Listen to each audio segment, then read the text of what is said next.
Michael, good morning to you. And federal agencies and workers across the country are now bracing for mass layoffs as the Trump administration moves into its next phase of its efforts to try to shrink the size of the federal government. This morning, the Trump administration directing all federal agencies to submit plans for large-scale layoffs and restructuring by March 13th. We're cutting down government. We're cutting down the size of government. We have to. We're bloated. We're sloppy. We have to. We're bloated.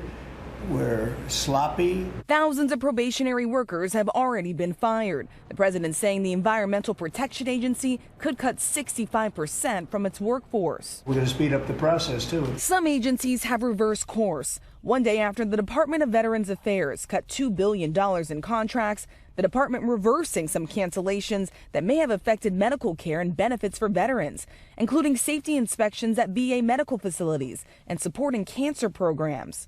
But the president has told billionaire Elon Musk to be more aggressive, inviting him to his first official cabinet meeting, surrounded by all his secretaries, asking Musk to speak first.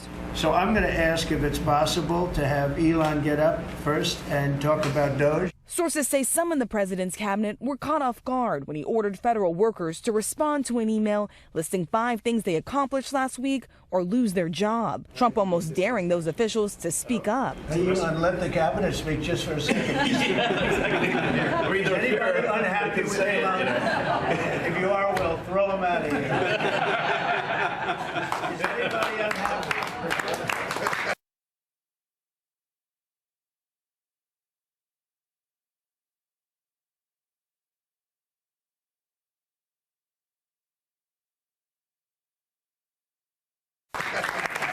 Several cabinet members pushed back on that ultimatum from Musk, telling the workers they didn't have to respond. The president saying those who didn't are still at risk of losing their jobs. They are on the bubble. Musk warning employees can expect another email to go out. ABC's Mary Bruce asking him just how many federal workers he wants gone. We wish to keep everyone who is doing a job that is essential and doing that job well. A job that is essential and doing that job well. But if the job is not essential or they're not doing the job well, they obviously should not be on the public payroll.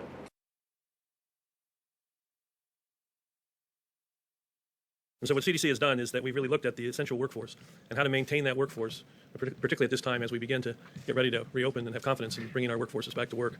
And so we put out a new guidance for essential healthcare workers who've been exposed to the virus. These are individuals that have been within 6 feet of a confirmed case or a suspected case, and so that they can, under certain circumstances, they can go back to work. If they're asymptomatic, as the vice president said, they could go back to work if they do several things, as we say here. Take their temperature before they go to work, wear a face mask at all times, and practice social distancing when they're at work.